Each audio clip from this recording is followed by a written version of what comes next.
All right, we're going to start with chapter 9 right now. And you can see that there are 8 sections in chapter 9, but we only need to do 5 of them. So we're going to do 9, 1, 2, 3, 4, and 5, starting with squares and square roots. I want to go back and remind you that I made this different thing for you, this Venn diagram for you in the very beginning of the school year, because it was important for you to understand the kind of numbers we were going to be dealing with this year. And then this over here. So remember, the center is your natural numbers, 1, 2, 3, 4, 5. The next is, it includes every natural number and 0, because natural number does not include 0. The next one is integers. Remember, integers are whole numbers and their opposites, okay? And then the last one is rational numbers, right here. And remember, rational numbers are all of your natural numbers. They're all of your whole numbers. They're all of your integers. And they're your fractions, your decimals, the bits and pieces. Over here, remember, these are irrational numbers.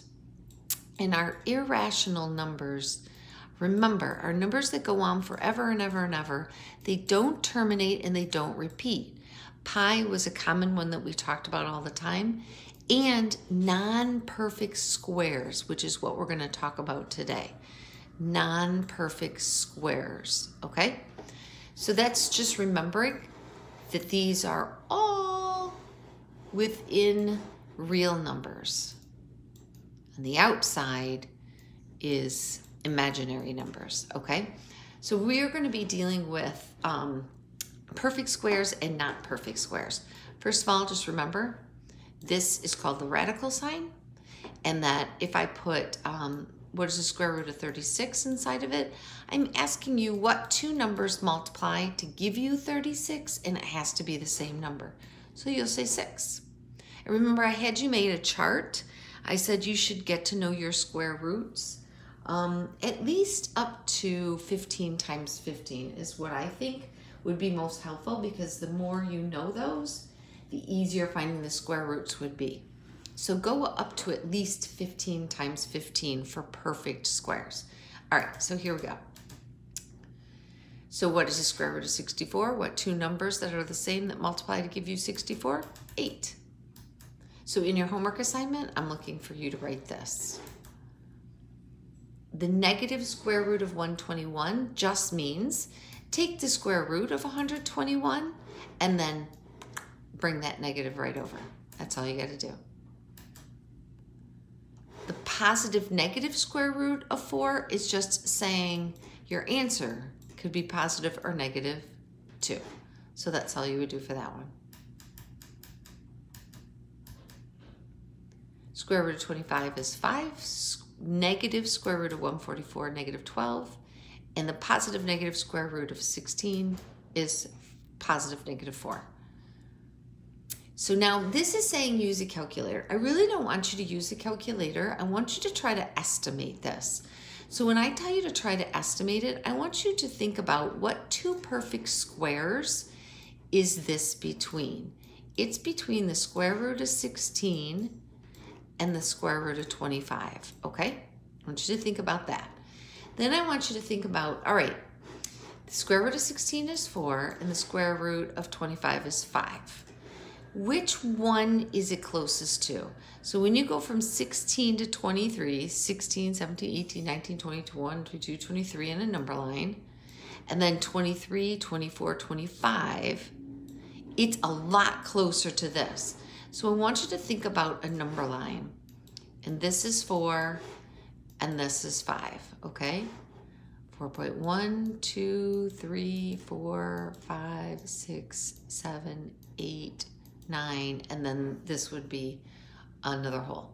So 1, 2, 3, 4, 5. This is your halfway point. Well, I would have 4 jumps here and 4 jumps there. Nope. It looks like it's square root of 23 would be closer to 5. And if it's closer to 5, that means it's got to be like 4.6 6 or 4.7, something like that, because I want to get a number that's going to round to 5. So it's really close. So I think I would almost say 4 8/10 would be, because you're rounding to the nearest tenth. Why wouldn't I say 4 5/10? Because it's not it's not directly in the center of those two perfect squares. Why wouldn't I say 5 2/10, 5.2 over here? Because it's not closer to 4. I want to say I'm going to pick a number that's going to round up to be 5, okay? Because it's closer to being 5 wholes than it is to being 4. Okay, so that's how I want you to do it. I really don't want you to use a calculator. I want you to learn how to estimate these square roots. If you did use a calculator, you have a square root button on your calculator. Let me show you where it's at. You also have it on your phone. But here's my calculator. The square root button is above the x squared button right there because they undo each other. So I would hit second square root, and then in this case I would go 46 and enter. And then I would see it's approximately 6 8/10 rounded. But I don't want you to do that, and it's negative. I want you to say, all right, I have the square root of 46. It's between what two perfect squares? 49 and 36. And can you see there's 10 jumps here? There's only 3 here. Okay, so it's definitely closer to being a 7 than it is to being a 6. So if you think about a number line, it's not 6 1/2 because it's not halfway. It's closer to being about 6 8/10. So in your homework, you would say this negative square root of 46 is approximately equal to negative 6 8/10. Why? Because it can't be 6 5/10. It's not directly in the center. There's not equal jumps here and here.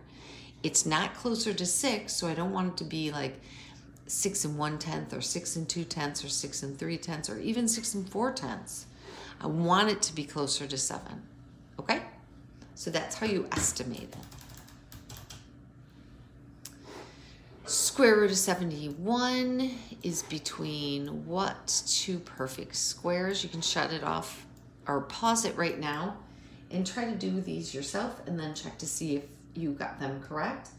So it's between 64 and 81, right? So think about which one is it closer to. It's not directly in the center. It looks like it's a little bit closer to being 8 than it is to being 9, but almost halfway, right? Almost halfway in the middle. Because if you take 64 from 71 to find out how many jumps, you have 7 here and 10 there. So it's almost in the middle. So to say 8 4/10 would be a good educated guess on that one. This one, the square root of 38. Whoops, hello. The square root of 38 is between what two perfect squares? The square root of 36, so 6, and the square root of 49, 7. Clearly you can see it's closer to 6.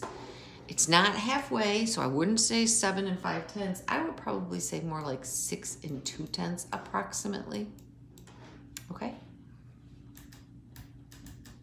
And negative, yes. Estimate to the nearest whole number. Whole numbers are easy to estimate. So you take the square root of 22 and you say that's between the square root of 25 and the square root of 16. Again, looking at the jumps from here to here. 3 here, 6 there. Clearly it's closer to 5. So you would say the square root of 22 is approximately 5. Long process. And then do the same thing this, but then don't forget that this is a negative square root, so you're going to have to do the negative square root. Obviously, if you did your square roots, perfect squares, like I told you to, you would know 15 times 15 is 225, so this has to be higher than 15. So you have the square root of 319. And you're going to look at what two perfect squares it's between. So 17 times 17 is 289. And then 18 times 18 is 324, like that. So you can see that it's definitely closer here. So I would say the nearest whole number would be 18, negative 18. So it's approximately, because it's closer to being 18 than it is to being 17.